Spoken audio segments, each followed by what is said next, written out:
नमस्कार दोस्तों, मेरी चैनल पे आपका हार्दिक स्वागत करता हूं। आज हम एक खूबसूरत लोकेशन की बात करेंगे, वह है अंडमान निकोबार। अब बात करते हैं अंडमान निकोबार कब और कैसे जाए, कहाँ रुके, क्या क्या देखे, वहाँ फूड कैसा मिलेगा, ट्रांसपोर्ट की सुविधा कैसी होगी और अदर एक्टिविटीज़ के बारे में भी इस वीडियो में देखेंगे। वैसे अंडमान निकोबार मेनलैंड से करीबन 1300 किलोमीटर दूरी पर स्थित है और वह भारतवर्ष का एक केंद्र शासित प्रदेश होने की वजह से वहां जाने के लिए आपको कोई पासपोर्ट की ज़रूरत नहीं है। जान लेते हैं कब जाना चाहिए। अक्टूबर से मार्च तक अंडमान का एनवायरनमेंट बहुत अच्छा होता है, आप उसी पीरियड में जा सकते हैं। वैसे तो अंडमान निकोबार में टोटल 836 आइलैंड है, सिर्फ उनमें से 31 ऐसे आइलैंड है जहाँ पे लोग रहते हैं। यहाँ पर काला पानी जेल, रोज आइलैंड, जारवा जाति के लोग जैसे कई हिस्टोरिकल प्लेसेस है। इसके अलावा यहाँ पे नेचुरल ब्रिज, राधानगर बीच, एलिफेंटा बीच जैसे ब्यूटीफुल बीच भी है और इसके साथ कई सारे टूरिस्ट प्लेस भी हैं जहाँ पर आप नेचुरल ब्यूटी एंजॉय कर सकते हैं। फर्स्ट ऑफ ऑल वहाँ जाने के लिए पहले आप बाय ट्रेन या फ्लाइट से अपने डेस्टिनेशन से चेन्नई, कोलकाता या विशाखापट्टनम जो नज़दीक पड़ता है वहाँ चले जाइए। इसके बाद अंडमान जाने के लिए आपके पास दो ऑप्शन रहेंगे, एक है जो आप बाय क्रूज से जा सकते हैं और दूसरा है बाय फ्लाइट जा सकते हैं। फर्स्ट ऑप्शन के लिए क्रूज की फेरी चेन्नई, कोलकाता या विशाखापट्टनम से गवर्नमेंट के द्वारा हर महीने 2 से 3 बार ऑपरेट होती है। उसका बुकिंग एडवांस में करवाना पड़ता है। क्रूज को पूरा सफ़र तय करने में 2.5 से 3 दिन लगते हैं और उसका कॉस्ट करीबन 6 से 12 हज़ार आता है, इसलिए मैं आपको फ्लाइट रिकमेंड करूंगा। अब बात करते हैं दूसरे ऑप्शन की। आप चेन्नई, कोलकाता या विशाखापट्टनम से डायरेक्ट फ्लाइट से 2 घंटे में पोर्ट ब्लेयर के वीर सावरकर इंटरनेशनल एयरपोर्ट पर पहुंच जाओगे। होटल जाने के लिए वहां से आपको 200 से 300 रुपये में कैब मिल जाएगी। अब जान लेते हैं कि पोर्ट ब्लेयर में आपको कहाँ रुकना चाहिए। पोर्ट ब्लेयर में आपको जंगली घाट, सेल्यूलर जेल या जेटी रोड के करीब 1500 से 3000 रुपये में अच्छा होटल मिल जाएगा। अंडमान के पूरे टूर में आपको खाने की कोई दिक्कत होने वाली नहीं है, क्योंकि यहाँ पर कई सारी अम्यूनिटीज़ हैं जहाँ से आपको 200 से 300 रुपये में अच्छा खाना मिल जाएगा। ऑन फर्स्ट डे मॉर्निंग में आप पोर्ट ब्लेयर से 8 किलोमीटर दूरी पर स्थित कॉर्बन्स कोव बीच विजिट कर सकते हैं, पर इसके लिए आप पहले 500 से 600 रुपये में रेंट पे स्कूटी हायर कर लीजिए। इसके बाद आप कॉर्बन्स कोव बीच चले जाइए। यहाँ का एनवायरनमेंट बहुत बढ़िया है, आप बीच पे कुछ टाइम बिता सकते हैं। इसी बीच पे सेकेंड वर्ल्ड वॉर के टाइम पे जापानीज आर्मी के द्वारा बनाए हुए बंकर आज भी मौजूद है। बीच पे वाटर राइड भी कर सकते हैं, पर और भी आगे प्लेसेस आएगी जहाँ पे आप अच्छे से वाटर राइड की मज़ा ले सकते हैं। अब दोपहर के बाद आप सेल्यूलर जेल जा सकते हैं। यहाँ की एंट्री फ़ी 30 रुपये पर पर्सन है। जेल में एंटर होते ही मौजूद फ़ोटो गैलरी की विज़िट कर लीजिए। जेल को एक्सप्लोर करने के लिए 200 से 300 रुपये में गाइड हायर कर लीजिए। जेल का कंस्ट्रक्शन 1896 टू 1906 में किया गया था। जेल 7 विंग की बनी हुई थी और टोटल 696 सेल्स थे, पर अभी वहाँ पे 3 ही विंग्स मौजूद है। जेल में इसी जगह पे कैदियों के साथ किए गए सुलूक आप देख सकते हैं और इसी जेल में वीर सावरकर को भी रखा गया था। ये जेल की सारी हिस्ट्री के बारे में गाइड आपको बताएंगे। शाम को जेल के कैंपस में ही आप काला पानी की पूरी कहानी लाइट एंड साउंड शो के जरिए देख सकते हैं, जिसका टिकट 300 रुपये पर पर्सन लगता है। शो का टाइम शाम का होता है, पर मेरी रिक्वेस्ट है आप इस शो को मिस न करें। शो खत्म होने के बाद आप होटल जा सकते हैं।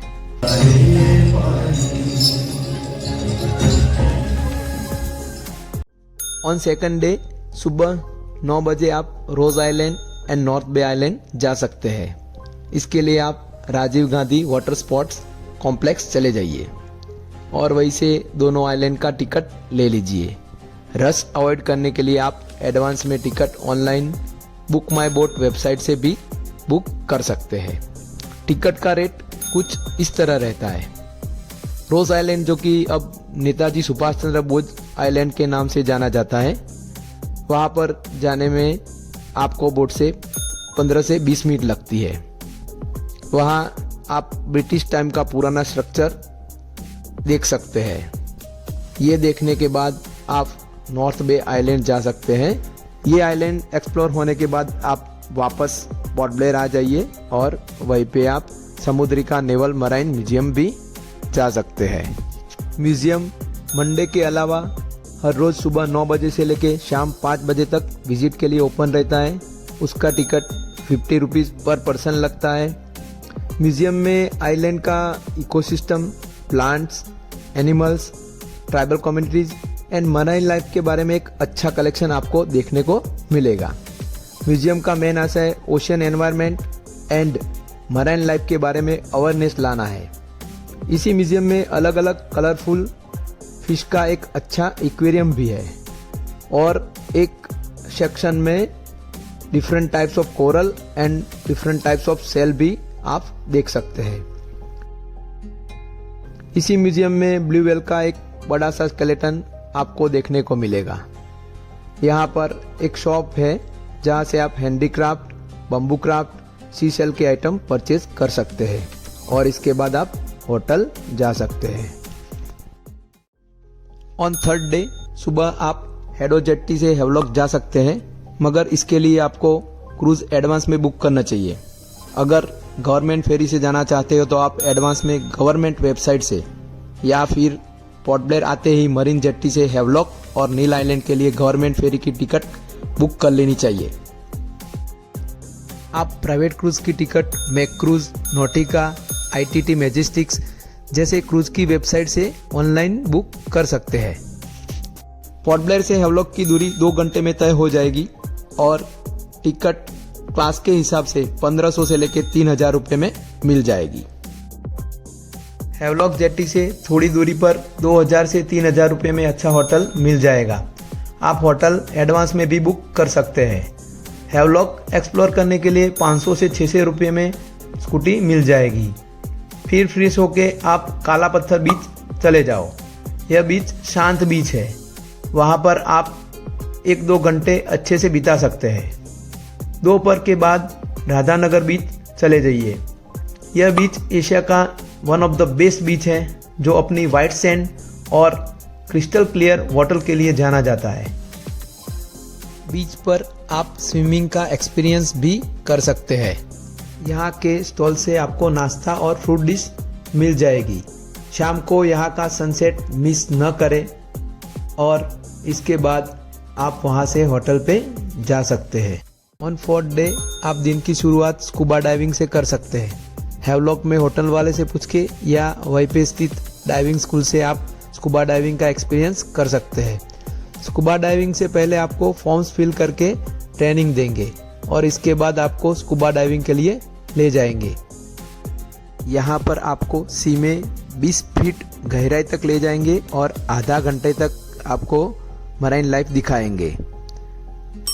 वहाँ आपको डिफरेंट टाइप्स ऑफ कोरल और कलरफुल फिशेस देखने को मिलेगी। मेरा एक्सपीरियंस बढ़िया रहा था, इसलिए आप भी हेवलॉक में स्कूबा डाइव कर सकते हैं। डाइव खत्म करने के बाद आप होटल आ जाइए, फिर फ्रेश होके एलिफेंटा बीच के लिए जेट्टी चले जाइए। वहीं से आपको स्पीड बोट और वाटर स्पोर्ट एक्टिविटीज़ की टिकट मिल जाएगी। स्पीड बोट से 20 मिनट लगती हैं, जिसका टिकट 1000 रुपये होता है। यहाँ एलिफेंटा बीच पे sea walking, parasailing, snorkelling, jet ski, banana ride, sofa ride, tube ride, rocket ride जैसी कई सारी वाटर एक्टिविटीज़ होती है। एलिफेंटा बीच पे भी क्रिस्टल क्लियर वाटर में स्विमिंग करने की भी मजा कुछ और होती है। यहाँ पे लगे स्टॉल पे आपको फ्रूट डिश, स्नैक्स और नारियल पानी मिल जाएगा। इतना एक्सप्लोर करने के बाद वापस होटल चले आइए। ऑन 5th डे सुबह रेडी होके जेट्टी से बाय क्रूज चले जाइए नेल आइलैंड। वैसे हैवलॉक से नेल आइलैंड की दूरी 1 घंटे में तय हो जाएगी और टिकट क्लास के हिसाब से 1500 से लेके 2500 रुपये में मिल जाएगी। ये आइलैंड छोटा है पर बहुत सुंदर है। यहाँ पर भी कई सारे बीच हैं। इसे एक्सप्लोर करने के लिए आप 500 से 600 रुपये में स्कूटी हायर कर लीजिए। यहाँ पर भी अगर हाई टाइड है तो पहले चले जाइए भरतपुर बीच। वह बीच जेटी से बहुत नज़दीक पर ही है। यहाँ पर स्विमिंग कर सकते हैं और वाटर एक्टिविटीज़ भी कर सकते हैं। इसके बाद आप नेचुरल बीच जा सकते हैं। नेचुरल बीच तक जाने का रास्ता एडवेंचरियस है। रास्ते से गुजरते वक्त फ्रूट डिश, जूस ले सकते हैं और आगे डेड कोरल भी आपको देखने को मिलेंगे।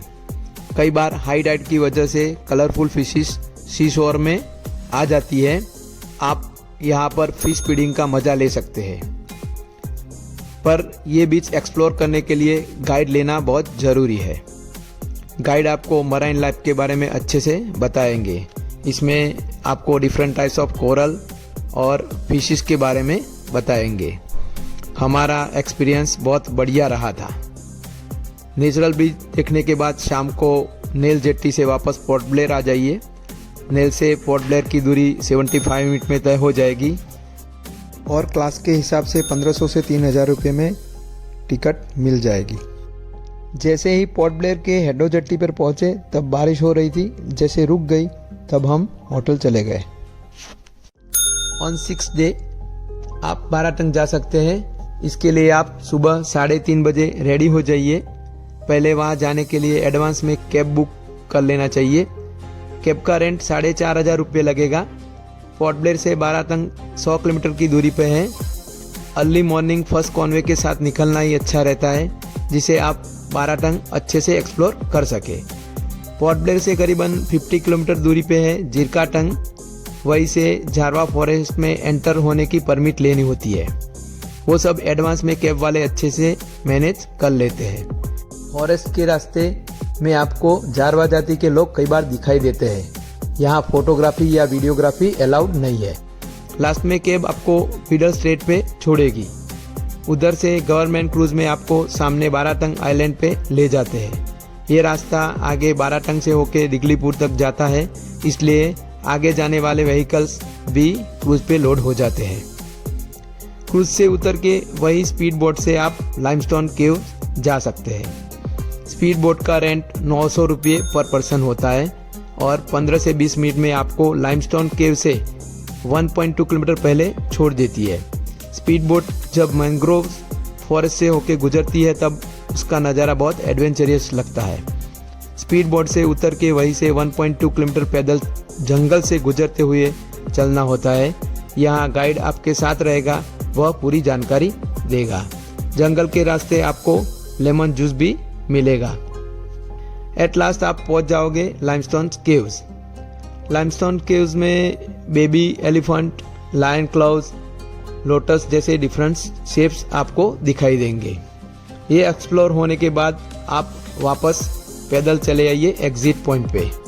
वहीं से वापस बाराटंग एंड फिर से बाय व्हीकल आप चले जाइए मड वोल्केनो, जहाँ ज़मीन में से मड निकलता है।